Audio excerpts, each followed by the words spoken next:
of his powers under Section 64 sub 3 of the 1999 Constitution of the Federal Republic of Nigeria as amended.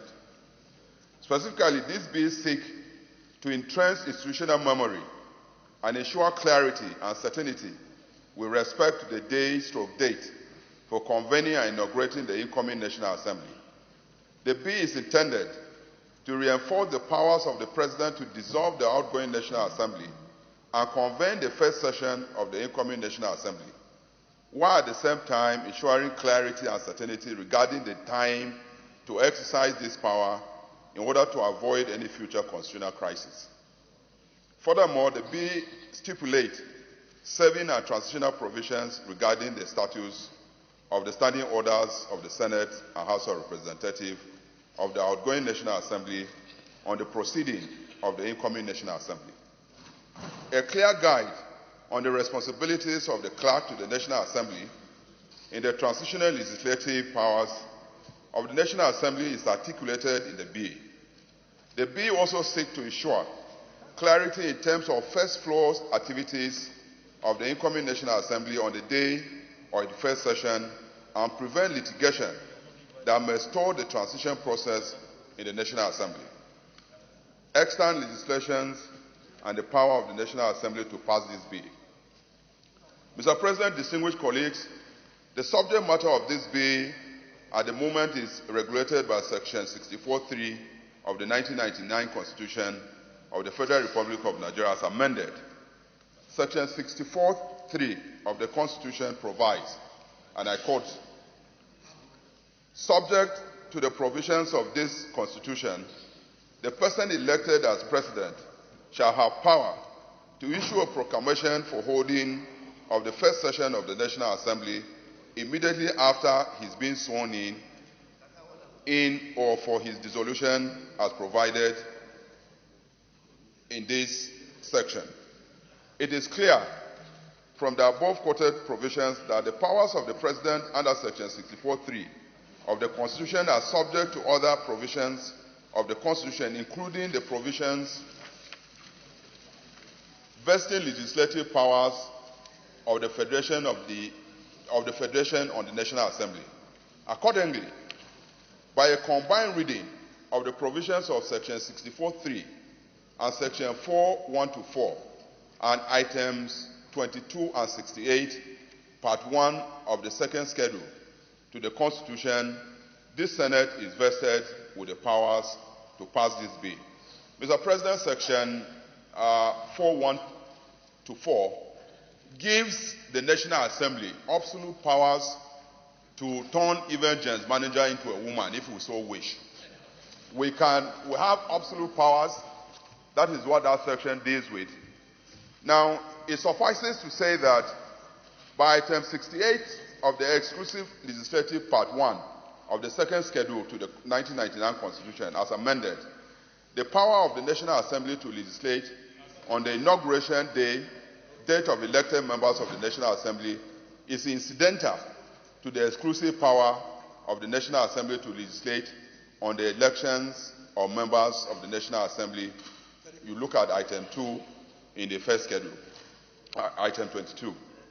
Mr. President, distinguished colleagues, the gradual progression and change in the National Assembly inauguration dates from June 3rd, 1999, as it was the case for the 4th National Assembly, to 11 June 2019 for 9th National Assembly, as shown in the table below, further underscores the need to designate a particular date for inaugurating the incoming National Assembly. This is to avert a vacuum and constitutional crisis that may arise as a result of the time lag between the inauguration of the President and the swearing in of the newly elected members of the National Assembly. You can take a look at the table. When we came in 1999, it was 3rd of June. In 2003, it was 4th. In 2007, it was 5th. 2011, it was 6th. And then a jump in the 8th Assembly when it was 2015 to 9th. And when it came to us this time, it was 11th. So you can see that it is progressing and creating a vacuum. between when the president is inaugurated and when the National Assembly is inaugurated. If we look at 2023, the date that will be dissolved is falls on a Sunday. So it means that in 2023, the National Assembly will be inaugurated about the 14th. And so that is how it's going to progress if we do not act as members of the National Assembly to correct that. It is equally important to point out that why Section 311 of Chapter 8, Part 1 of the 1999 Constitution, as amended, provide transitional and saving provisions with respect to standing orders of the Senate. Established under the former Constitution, no such transitional and saving provisions are contained in any extant law with respect to the standing orders of any outgoing National Assembly, vis-à-vis the proceedings of the incoming National Assembly. That was what happened in 2015. You knew what you people went through here, whether the laws that were passed for the inauguration were amended and it became a court case. This bill seeks to address all of that. You may recall that the 8th National Assembly was thrown into endless crisis arising from the legality of the standing orders used for the purpose of electing presiding officers. The absence of a clear transitional provision in the Senate regarding the validity of the standing orders of the outgoing National Assembly on the legislative activities of the incoming or newly elected National Assembly has provided a recipe for needless litigations and controversy.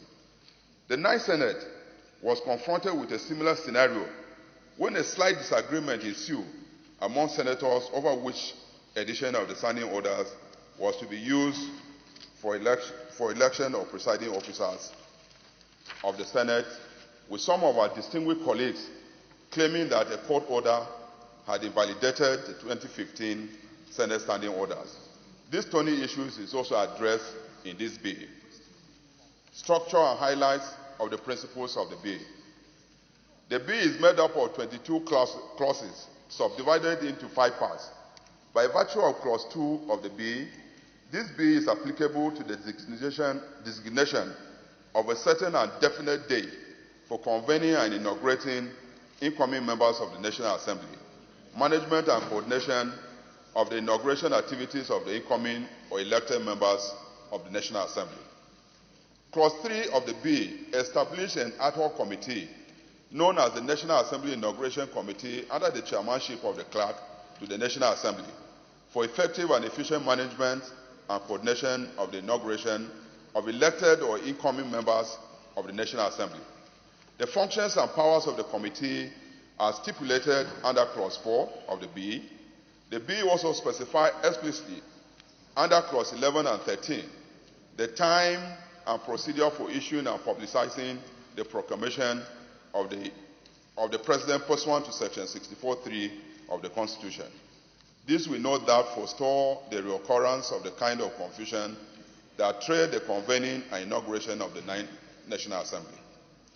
Another novel provision in the bill is the designation of the first Tuesday immediately following the dissolution of the outgoing National Assembly and the inauguration and swearing in of the person elected as president as the date for the inauguration and holding of the first session of the incoming National Assembly.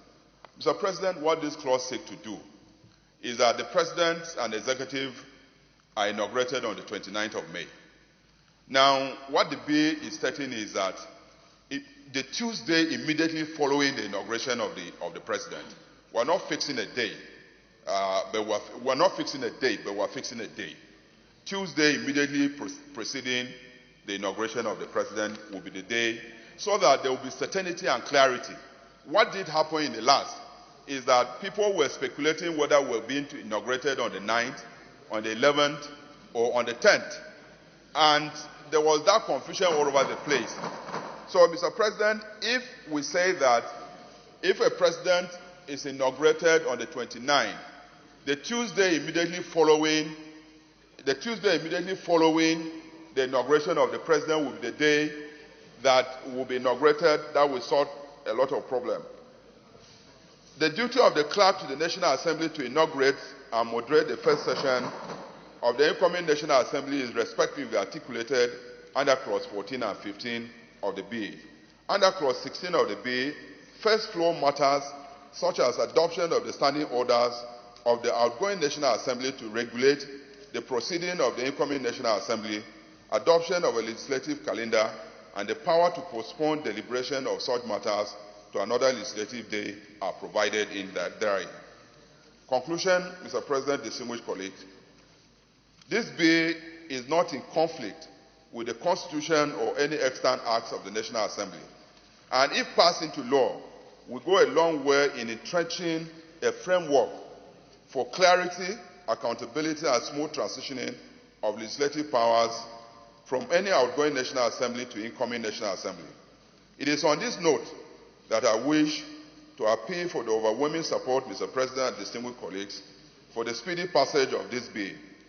Mr. President, distinguished colleagues, in compliance with Order 77.3, Senate Standing Orders 2015, as amended, the proposed bill has no additional financial burden on the treasury of the federal government if passed into law.